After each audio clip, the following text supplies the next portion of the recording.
cambiar de tema, queremos mostrarles una foto que se hizo viral. Él no pensaba que esto iba a pasar. Él es un enfermero que está frente a la pandemia, por supuesto, y aquí está la foto de él un año atrás y la foto de la actualidad. El desgaste, ¿no? Mira el paso del tiempo, ¿no? Hemos optado por creer en la veracidad de esta foto. Él obviamente tuitea y dice, sí, este soy yo. Cuando empezó la pandemia y después de un año de pandemia, cuando empezó su trabajo exigido o exigente en el ambiente de la salud y lo que ha atravesado, ¿no? Un año absolutamente... Escuchaba hablar a un profesional de la salud de acá de Mendoza, más temprano por la radio, diciendo que sí, que es así, que realmente se ha vivido un estrés y se vuelve a vivir ahora con la segunda ola, un estrés tremendo de trabajo, sobre todo en las unidades de terapia intensiva. Exacto, por eso nos preguntábamos a raíz de esta foto, ¿cuáles son las consecuencias del estrés sostenido? Físicas y mentales, por supuesto, ¿no? Después de un año de tanto estrés y ni hablar de estas personas que están allí al frente de todo. Cecilia Ortiz está con nosotros. Hola Ceci, ¿cómo buen día. Buen día. Gracias por venirte a compartir el programa en el feriado. Gracias. Muchas Esto gracias. no es un estrés para mí. Ay, muchas gracias. Al contrario. Esta foto, digo, Sí. podemos poner miles de ejemplos. Sí. Miles de ejemplos de que vos los ves un año después y decís, ay, Dios mío, ¿qué les pasó? Sí. Digo, por la cuestión física, pero más allá de eso, ¿qué pasa por el interior de estas Por personas? el psicológico y por el social, ¿no? Digo, por los vínculos, porque el estrés altera todo. Y esto es lo que ocurre, una degradación progresiva, sobre todo cuando el estrés es crónico, una degradación progresiva desde lo psicológico y también desde lo físico, ¿no?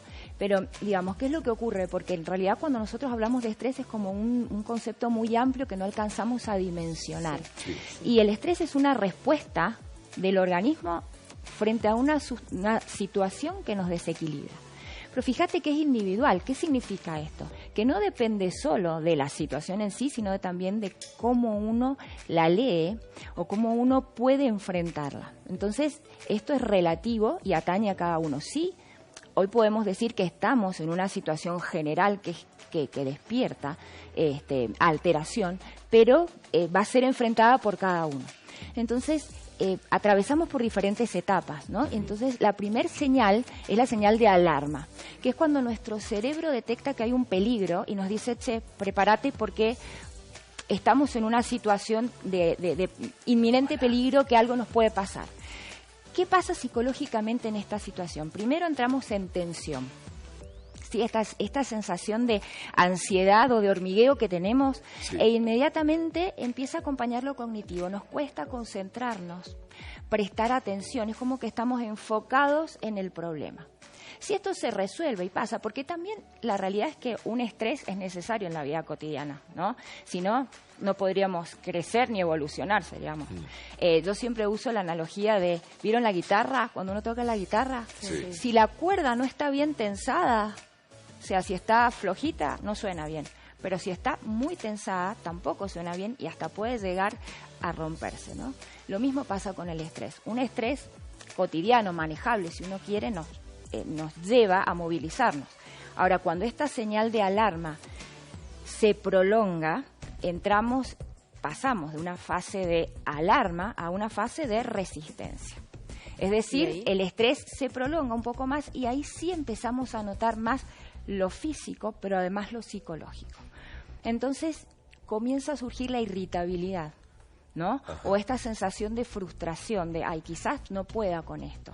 Y entonces empiezo a quitar atención del afuera, ¿no? Perdóname, Sí, Ceci, sí, porque lo que decía un rato está buenísimo. Esta fase que estás contando, Sí. de esta secuencia que estás contando, ¿en qué tiempo se da? Y eso depende de cada persona. Okay. ¿Por qué? Porque depende de las estrategias que yo pueda generar para hacerle frente, Okay. ¿no? Okay. Generalmente, de la señal de alarma a la de resistencia, te diría que por lo general, repito, esto depende también de cada caso individual, un mes, no más de un mes y medio. Okay. Estábamos en irritabilidad. Entonces, irritabilidad, ¿no?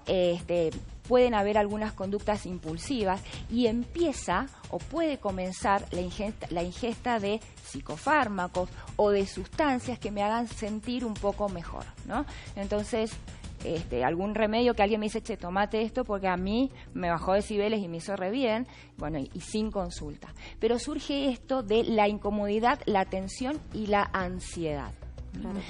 Cuando el estrés se prolonga más de 3 meses, ya hablamos de estrés crónico, y ahí es donde hay que prestar suma atención, porque entonces ya sí tenemos señales físicas, como estamos viendo, claras.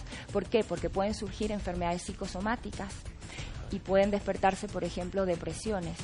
La persona en esta instancia deja de interesarse en aquellas cosas que le interesaban, surgen conductas como aislamiento, irritabilidad intensa, y sí podemos tener conductas agresivas. ¿Qué herramientas puedes tener ante eso? ¿Qué haces? Porque hay contexto de pandemia, se prolonga, es como que nunca terminás, ¿viste? Nunca termina el conflicto. ¿Qué haces ante eso que no cambia para poder cambiar vos ante lo que te pasa? Perfecto. Porque acá también hay una situación importante. La situación de estrés y es real, pero el ser humano es el único animal del planeta que puede estresarse por una situación real o imaginada. Es decir, yo puedo tener consecuencias físicas por una situación que hoy no está. Claro, que yo me anticipo, ¿no? Entonces, si nosotros hoy empezamos a preocuparnos y decimos, ay, ¿qué pasa si la semana que viene nos encierran a todos? Empezamos a generar una respuesta de estrés que hoy no nos es útil porque hoy no está. O sea, primero parar la cabeza. Exacto. Primer punto es, ¿esto que a mí me está estresando es real o yo me estoy creando una situación que hoy no está? Primero. Segundo, ¿cómo me estoy parando yo frente a este estrés? ¿Qué significa esto? ¿Qué puedo yo cambiar de esto? Porque hay ciertas situaciones de estrés que la verdad que nosotros podemos hacer una parte. El resto no depende de nosotros. Entonces, estoy haciendo lo que me corresponde y hasta acá freno, o sea, me pongo un límite o intento, ¿no?, extenderme más allá de mis posibilidades físicas. Yo creo, chicos, que acá siempre el cuerpo nos va marcando un límite. El tema es que no nos permitimos escucharlo.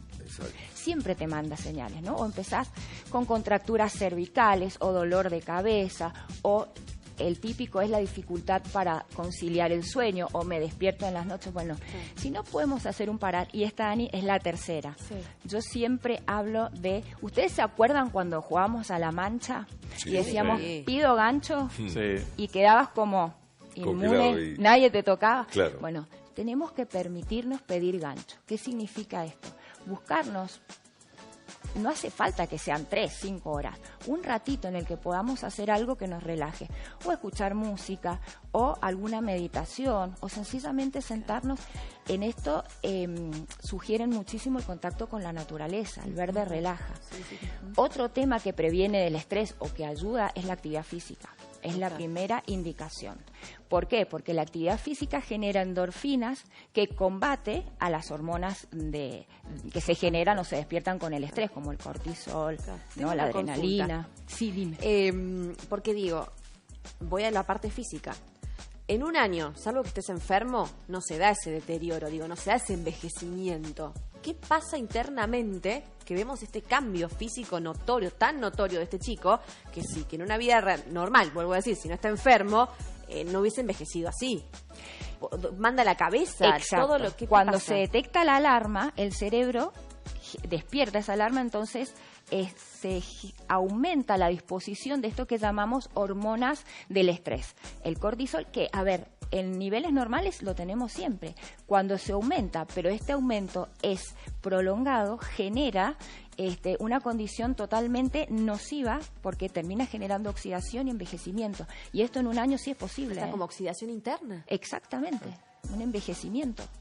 ¿Sabes dónde se nota mucho por ahí? En los políticos. Cuando arranca Totalmente. una gestión y cuando Total. termina es donde más lo notamos. Yo iba a decir, perdón, ponemos la cara de Alberto y vamos a notar algo en seguro. Cualquier político, pero ponele que no le haya tocado la pandemia, digamos, porque... No, pero Macri, el gobierno de Macri, vos pones cuando asumió y cuando se fue y le pasó la vida. Totalmente, pero esto es el efecto de las hormonas del estrés, ¿no? Y la autooxidación que genera y el envejecimiento celular. ¿Por qué? Porque nuestro organismo está sujeto, o está sometido, mejor dicho, a un exceso de sustancias que no es natural que estén. Es natural que estén en una situación de peligro que empieza y termina, ¿no? Vos vas a cruzar una calle y viene un auto rápido, eso es un estrés, pero pasó y ya está. O sea, en ese periodo, listo. Ahora, prolongado sí tiene consecuencias terribles. Ahora, Ceci, el estrés prolongado o sostenido en el tiempo, en algún punto no podemos pensar que educa también, que educa nuestro cuerpo. No, porque nuestro cuerpo entra en lo que llamamos la fase de agotamiento. Y es como que el cuerpo dice, hasta acá llegué, basta, y se somete. ¿Sabes por qué lo digo? Porque sí. Se supone que hoy los agentes sanitarios, médicos, enfermeros, técnicos varios, que ya tuvieron la suerte de aprendizaje con la primera etapa de la pandemia, muy fuerte, muy dura, había mucho temor, no se sabía qué es lo que venía exactamente, si iban a tener recursos o no, se sometieron a un aprendizaje muy fuerte, ¿no? Sí. Entonces la pregunta sería si con ese aprendizaje no pueden hoy, aunque están en situación de estrés nuevamente, si no están de alguna manera, como decía, educados o preparados. Inmunizados, decís vos. Por ejemplo, por usar esa palabra. por decirlo de alguna Claro. manera.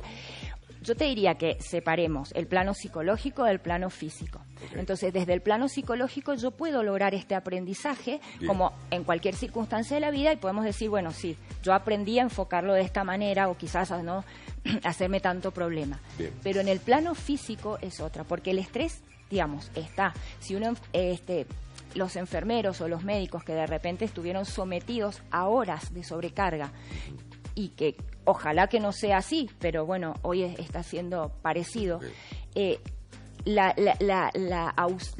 El incremento de hormonas termina generando lo mismo en el cuerpo, aunque uno psicológicamente lo lea desde otro lugar. Ahora, ¿Se entiende la diferencia? Sí. Me preocupa otra cosa. Están los que se dan cuenta que el estrés les está pasando por el cuerpo y están los que tienen, así como tienen el umbral del dolor muy alto, no sienten que están estresados porque quizá hasta eso les sirve para el motor diario, ¿no? ¿Qué pasa con esas personas que no sienten? Ahí va lo que vos decías recién de esto del aprendizaje, si uno quiere, ¿no? A por ahí no leer las señales o dejar de leerlas porque es como que me acostumbré. Claro. El acostumbramiento es otra cosa. Claro, cuando no están volviéndose locos de acá para allá o continuo estado alterado, se sienten mal porque creen que eso es lo normal y lo que está bien. Pero nos pasa a nosotros. Vos viste cuando estás todo el año trabajando y no te das cuenta del cansancio y empezás las vacaciones y decís, pero yo estaba re cansado. Claro. Digo, no alcanzás a leer las señales. En esto pasa lo mismo y por eso yo decía recién cuidado, porque a veces el cuerpo da señales. El tema es que nosotros nos permitamos leerlas o no. En estas situaciones de estrés intenso, en el que a veces uno, como decías vos, Majo, recién, no tenemos tiempo. Por eso yo decía, permitámonos esto para registrar qué está pasando. Es importante esta lectura, ¿no? Ahora, ¿sirve, por ejemplo, estoy recontra estresado? ¿Sirve esos 5 días de parate? ¿Realmente revitaliza? ¿O nuestro cuerpo necesita mucho más que el típico fin de semana largo? No, me voy 4 días. ¿Eso ayuda o no? Y le agrego algo, perdón, Ceci, a esto que cuenta, pregunta Majo. ¿Cuál es ¿cómo decirlo? La proporción de desenchufe que hay que tener? Porque cuando vas al médico, te dice alguna situación de estrés. Vivimos en Argentina, ¿viste? ¿Cómo no estar estresado? Todas, doctor.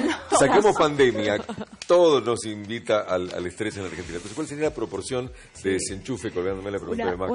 Un psiquiatra, te hago un paréntesis, un psiquiatra argentino una vez me dijo, la verdad que si trajéramos a Argentina un suizo, yo creo que no vive lo que nosotros vivimos. Claro, estamos tan...